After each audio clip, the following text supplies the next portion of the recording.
1st, 2019 is a day I will never forget.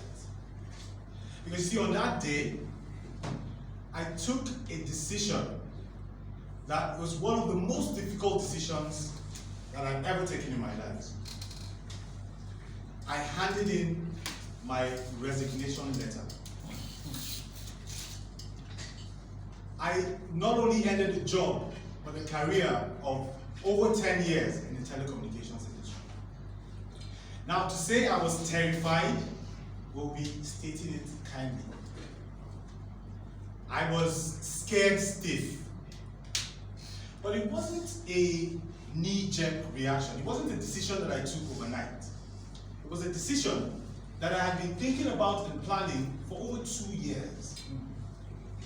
Now, at that point, I realized that I had gotten to a point where I felt like I had a compass that I could use to navigate the rest of my life.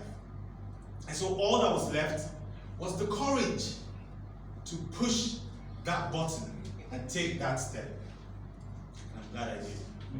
Fellow Toastmasters, good evening, and a very warm welcome to our guests.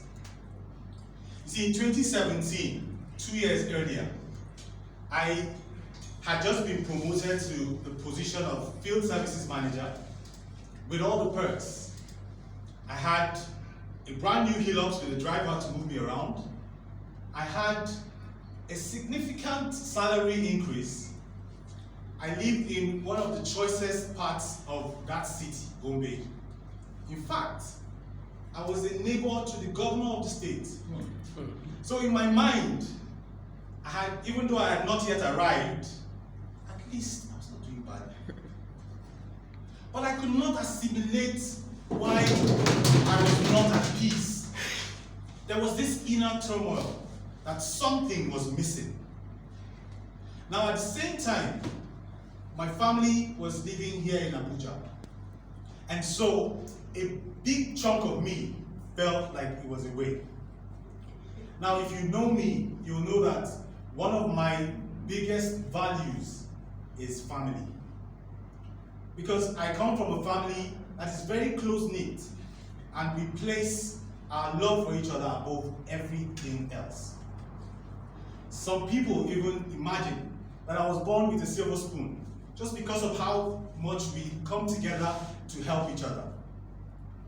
But I can tell you that when I was born, there was no silver spoon in sight.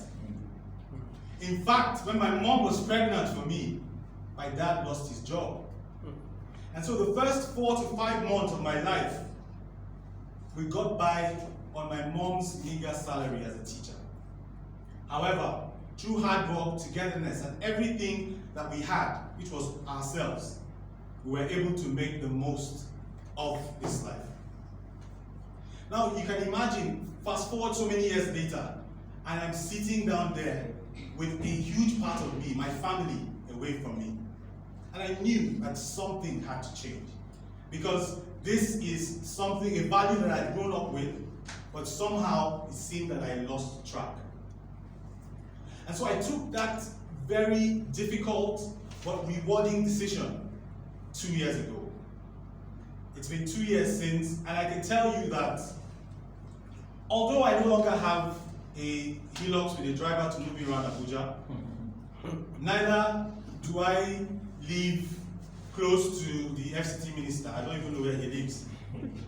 But I can tell you without a shadow of doubt that it is one of the most rewarding decisions that I've had to take in my life. Because one, it has helped me to do things that I could only imagine. I wake up each morning with the gratitude of seeing the most important people in my life in front of me, my family. And that, to me, is priceless. Think about it. How much will I have to pay to gain the memories of the first few months of my child's life? Or what would it take to experience the first few years of my marriage again? But to me, once I discovered that this value was not just something that I was raised with, it's actually something that deep down very important to me. The decision became straightforward. And today, I not only have the privilege of earning my living doing something that I'm passionate about, which is coaching, I also get to hone my speaking skills with great minds like you, interacting with people that can sharpen me. Please, if it's a dream, don't wake me up. So, fellow Toastmasters and guests, there is a compass that we all have. But the difference is that some of us are intentionally using that compass to navigate our lives, while others are navigating by default. And that compass is your values. We all have them. We just might not be aware of the things that drive our actions. So my challenge to everyone here, to me as well, is to keep on reflecting and reviewing what are the things that drive my actions, and are they in line with the things that are important to me? Because the clearer we are on the values that we hold dear, the easier it will be to navigate the challenges that we face each day. And so I'm happy to announce that although I'm still transitioning, I can tell you that the past 2 years have been some of the most rewarding years of my life. And I look forward to many more years ahead, and I'm sure to keep you updated as the story unfolds.